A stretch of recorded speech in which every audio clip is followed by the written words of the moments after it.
Hey guys, welcome back to my channel. Today I am doing another video. It's going to be a cooking video. I am here barefaced and all today, no makeup on, because it's been a crazy hectic day and I was able to squeeze this filming in really quickly, and I'm fighting against the sunlight as I'm trying to make sure the natural light is coming through. So today we are going to be doing a cooking video slash tutorial. This recipe is my own. I created this, and as you guys seen on my blog, which is uniquelystacy.com. If you have not yet subscribed to my blog, it is uniquelystacy.com, and it will be in the description bar down below. So I made this recipe up. I had an event. I didn't have an event to go, sorry. I'm part of a youth group, my ministry, and we were doing an event on a Friday night, and we needed some type of food because we were doing a whole etiquette class, and I needed to bring something that was easy to eat and quick to make. So I was trying to make buffalo chicken wraps, and I ended up, making something totally different and something that I want to share with you that I think will be great for game night. Memorial Day is coming up. Any outdoor event, any friends, game night, church youth event, it would be great for you to actually make this. So today I'm going to do a little tutorial on my channel just showing you how I made it. So let's get right into this video. So first, what I'm going to do is I'm going to show you throughout the video what I did and how I did this. This meal I like to call hot chicken cheese Potstickers. I couldn't come up with a shorter name than that because I felt like if I took out one, you would think it was just hot chicken. And if I took out the word chicken, you would just think it's hot cheese. And it's not hot cheese or hot chicken, it's hot chicken cheese Potstickers, okay? And so I'm going to be looking at my laptop because that's where the footage is. If you see my eyes drift from here to here, I'm just staring at my laptop while I go through this tutorial. So the first thing I did, and the first thing you're going to need, is you are going to need some chicken breasts. I used about 3 chicken breasts in this video, which is typically a pack in my supermarket. I don't know how many come in a pack at your supermarket, but at my supermarket there is packs of 3s, packs of 4s, packs of 6, depending on what you want. So I used about 3 chicken breasts. I washed my chicken breast.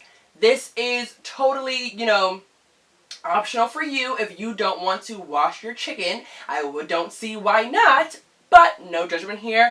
But I washed my chicken, cleaned it. So what I'm doing here is I am just chopping up the chicken in big chunks.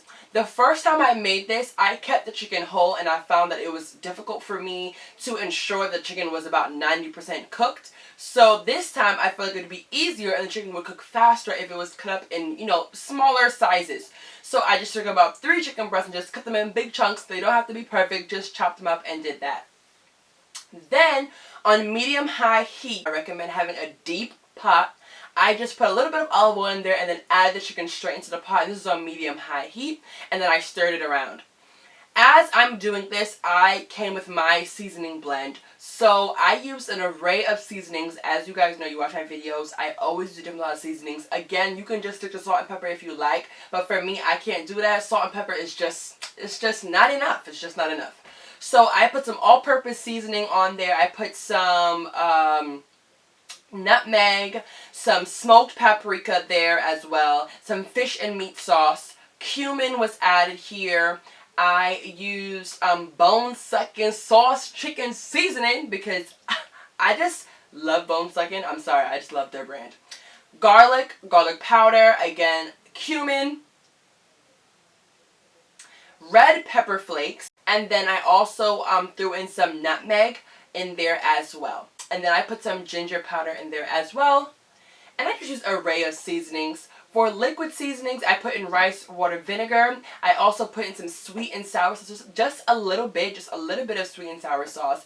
A little bit of the bone sucking sauce, and again, this is just a little, not a lot, because the main event is the hot sauce. So I also put in some ketchup as well, again, just a squirt, just to make it taste more tomatoey, if that's even a thing, but just taste more tomatoey. That's my word for today. Tomatoey. Put ketchup in your food to make it taste tomatoey. So now I am just mixing everything together. what we're trying to do is just cook the chicken about 75% to 80% of the way. Then I'm going to pour in some water so that the chicken has something to cook in, almost like its own sauce, even though we haven't yet added in the main item, which is the hot sauce. And again, the fire remains on medium-high heat. Also throwing in some onion powder here as well.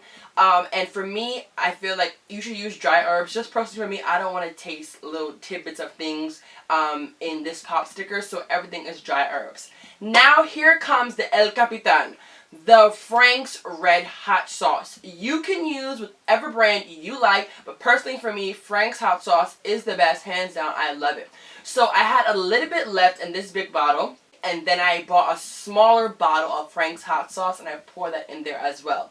You want the chicken to really soak in the hot sauce. And that's the reason why I'm adding it into a pot instead of just tossing it together in a bowl. I really want the chicken to be coated on the outside, the inside. I want this chicken to be soaked in the hot sauce. And again, the fire remains on medium-high heat this entire time. And so I'm just going to allow that to cook a little bit until it's about 80% of the way cooked.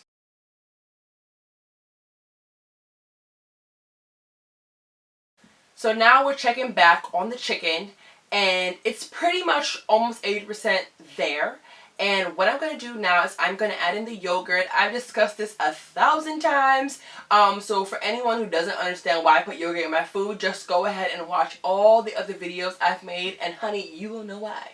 But I'm going to mix it up in there, make sure it gets well coated and that it dissolves out. You don't want to see any yogurt shards or any yogurt lumps within the pot. So just make sure that you mash that out and that it is cooked. I'm here sticking the chicken because I want to ensure that it is cooked. You'll know if the spoon or the fork is going through the chicken easily. If it feels like rubber, honey, it's not cooked yet. So I just cover the pot one more time because I feel like it needs a little bit more, few minutes. So what I'm doing here, I am removing the chicken from the pot and I'm going to turn the fire down to about low heat because I don't want the hot sauce to dissolve quickly. So I'm removing the chicken out the pot and now I am going to begin to shred it. So you're going to need a cutting board and 2 forks. Remember, the chicken is very, very, very hot as you just took it out of the pot. And what you're going to do is you're going to use 1 fork to hold down the chicken and the other fork to just tear and tear and tear and tear. You're going to do this for all the chicken that's in the bowl. I actually ended up leaving about 3 pieces in the pot, in the bowl, when I realized that I actually had enough and I didn't need as much chicken. But again, all you're going to do is just keep pulling the chicken apart with the 2 forks until it becomes shredded.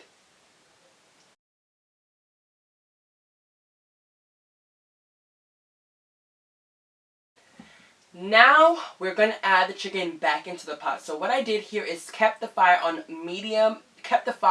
low heat, excuse me, and then I cranked it back up to medium-high heat. And I'm adding all the chicken back into the pot again because now that the chicken has been shredded, the sauce can really begin to soak in the inside. So it was coated on the outside, but now the inside is about to be soaked.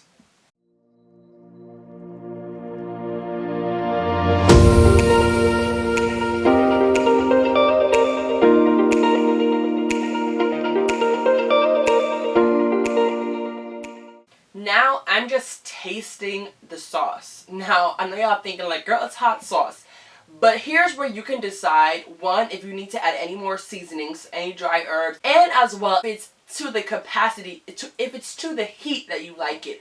I felt like mine wasn't hot enough, so I wanted to add in more hot sauce. But by all means, this is the point in time where you want to see, do I need to add more of this? Do I need to change that? Is it too spicy for me? Do I want to put more water in there? So I added more hot sauce because I felt like it wasn't spicy enough. It wasn't hot enough for me. I really wanted it to be hot, okay? And so now I'm just mixing it all together. And then what I'm going to do is I'm going to add in some brown sugar. So I'm adding in about, I would say maybe 2 to 3 tablespoons of brown sugar.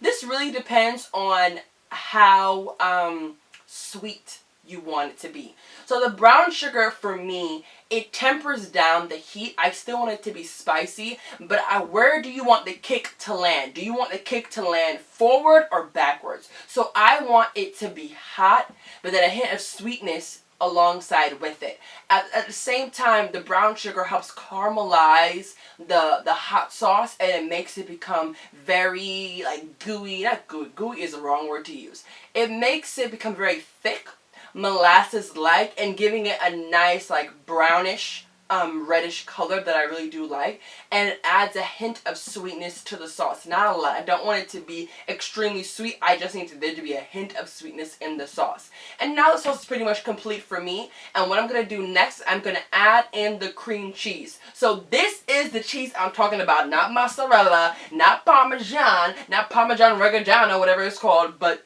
cream cheese, okay? I add 1 pack of cream cheese to about 1 pack of chicken breast. The cream cheese is really going to make this very creamy, which is what I want. I find that for people who have issues with salt, you might want to use the low sodium cream cheese, or maybe, you know, take out some of the seasonings that I use because those do have salt in them. But again, I use 1 pack straight. Make sure the cream cheese is at room temperature. You don't want to take cold cream cheese and immediately add it to the pot. So make sure that when you're cooking this, that you take this out beforehand. So again, I'm just breaking this down into the pot, smashing it out. As you can see, it's becoming very, very cheesy and very creamy, just the way that I want it.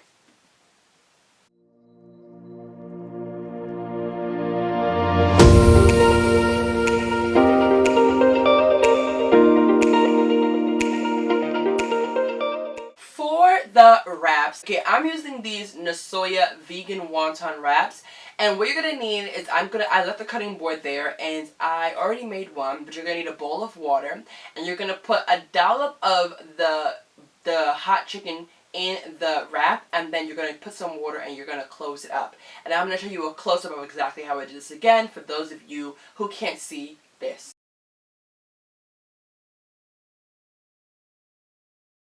Get the wrap in your hand. You're going to take a spoon and just drop a dollop, not too much. The first time I did this, I put too much and it was bursting out the seams. And then you're going to just take your finger and just wipe the water on one side. You can also use egg if you want to. You can do an egg wash as well, but I find water just to be simpler. And then I continue doing that for the entire pot until all the chicken was in a wrap. I actually used about 1.5 packs of the wraps. That's how much chicken I made, and this is what it looks like at the end. Next, you're going to need a pot. And again, a deep dish pot and a pot that's round. If you use a flat pot, this is not going to work as good. Your wontons are not going to fry as well. Again, I just use canola oil, not too much oil, again, because you don't want your wontons to be soaked in oil. So what I'm doing here is just adding about, I would say, 6 to 7, maybe 8 pieces of the wontons in the pot. You want to make sure that the fire is hot. Not semi-hot, but hot. Heat should be coming off of it. Turn that up to about medium-high heat, more on the high side, and you can adjust the fire as you go along based on the cooking time. So if you don't want to cook too quickly, just turn it down. And literally, these wontons take about, I want to say, 3 minutes on each side at the most for it to cook. So it's really quick. Make sure you have another plate that is plated with paper towels, so as you remove the wontons, you can put that on the paper plate. Or if you have a rack, you can use it as well, so the excess oil will drain off. Oh, she's spinning. And again, showing you a close-up here of what I do. I got my little spatula flipper thingy here, and I'm just removing the wontons out. And you want it to be lightly golden brown. Exactly you see here, like just very nice and lightly golden. Some did burst at the side a little bit, but again, those are the ones where I kind of put a little bit too much chicken in there. But again, all you're doing is just frying them for about 2 to 3 minutes on each side, and then just removing it out of the pan.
have it. This is a completed set. I made 2 plates. And I'm sorry for the color change. I use my camera and my iPhone to record at the same time, and I'm still working through how to make sure the colors both match. So please ignore that. Editing issues, okay? I'm still learning. But this is my hot chicken cheese pop stickers. So quick and easy to make. This literally takes about an hour maximum, and again, this is going to take you 30 minutes if you're making it just for you and your friends and you're making about 20 of these. This will be done in no time. It's really, really quick and easy. It's really inexpensive, not too hard to make, and it's great for game night, Memorial, 4th of July, any major event, any outdoor backyard event. Something you want to make is great for an appetizer, a snack, anything of the sort, and they last pretty long in the fridge. You can put it in a Ziploc bag when you're done. I made a ton of these and I gave some to my friends, to my siblings, so I just wanted to share the recipe with you. And I hope you enjoy this video. Please like, comment, and subscribe.